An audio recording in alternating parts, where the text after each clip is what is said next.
Hello. Hello. Hello. Hello. Hi, Erin. Hi, how are you? Hi, doing great. So nice to meet you. Hello, my I'm Max, and Oh, this is thank AJ. you. Hi there. Hi. Sorry I was a little late. I had to get my kids to lunch, but No, it's okay. Well, congratulations first off on being you. our Teacher of the Month for March. How exciting. Woo. Thank you so much. So, Erin Swann from McGraw Elementary. What grade do you teach? Third grade. Third graders. I mean, it's been crazy, obviously, but do you have any particular adjectives you'd like to add to your year of school? Adaptive. Sure. Yeah, that's a good one. Probably. I think kind of inspiring in a lot of ways. I mean, I just expected. I mean, I'm one of those teachers that kind of reinvents the wheel all the time anyway. So for me, change is not scary. I like change. Sure. But I think that, I think technology is one thing that I always wanted to get more familiar with. And, I'm a little old school. I've been teaching for about 15 years. So, I mean, there's a lot of cool tech out there, and it kind of forced me to get my feet wet with a lot of it. And so now I just feel like I have all these different resources and cool things to use in my classroom. So in a way, like it turned out there's a lot of silver linings. So. Well, that is really cool. You just mentioned that you've been working for over 15 years. So how did you get into teaching in the first place? Has that always been your dream profession? Yeah, my grandmother was a teacher, and so when I was little, I was the only child, and so when I go see her, she'd entertain me by playing. I get to play teacher with her, and so I used to just love playing teacher, and I've always loved children, and they've always kind of gravitated towards me, and so I just always knew that that was what I wanted to do. But I mean, I went to school at college. I got a history degree, which I didn't really take me very far. So then I went back to school, and I was like, all right, how am I going to use my degree? And I was like, I really want to teach. So that's how I ended up teaching.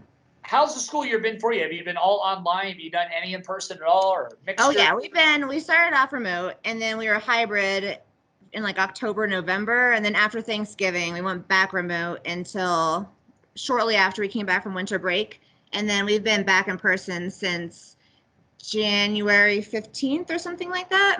So that's been great. It's been so nice having him back because it was just the weirdest thing, remote. Then you had half of them one day, half the other day, and I was a little nervous about getting them all together. But I mean, I have the most amazing class this year, so they just are like so tight.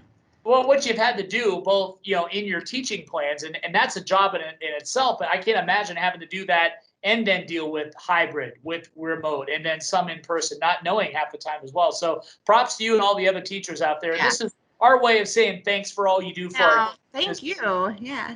I had a kindergartner that started this year. We started online, and then thankfully here where we were, it's been mostly in person and learning, and it's made such a difference. The teachers have done such an incredible job. Yeah, kindergarten's a whole other can of worms. I don't, remote teaching for kindergarten is a whole, I mean, I have this, like I said, this class really surprised me. I think it was also a good lesson in the resilience of kids too. Like they didn't complain. They just did what they want. They rolled with the punches. They were just so great. But I know with kindergarten, I know the kindergarten teachers had a slightly different take on all of it. But I was just really impressed with just how resilient these guys are and just never complained, Well, for all you guys do, all of our teachers, we would like to say thank you from the bottom of our hearts and reward you. With a few things here. First off, give you a $500 check to give to your school. Woo! Yay! Okay, That's what I'm so excited about. For you, Erin, $100 at 100 for Nosh NoCo. Awesome. And an oil change from Aussies. And with all that said, you are now in the running to be part of the elite group that is Teacher of the Year.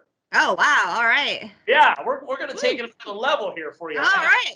I'm not sure how I feel about that. No, I'm just, I get easily embarrassed. So no, that's awesome. Thank you. Yeah, congratulations. And thank you again for everything you've done for the kiddos. You deserve it. Oh, thank you. And I think it's so great that you honor teachers. So I think sometimes our profession is, we kind of get dragged through the mud a little bit. And so it's just nice to have some positive feedback from the community. So, and we talk about it all the time. We remember our favorite teachers from back in the day, and I can't imagine how these kids are going to look back on this year and remember the teacher that they had and got them through this year. So that's something to think about too. It's pretty cool. Yeah, it is. I feel very honored for sure. And this class made it easy, so that was great.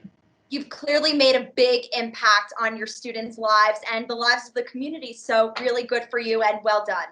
Thank you. Thank you, Erin. It's very nice meeting you. Congratulations again. All right. Thank you. Take care. Bye. Bye.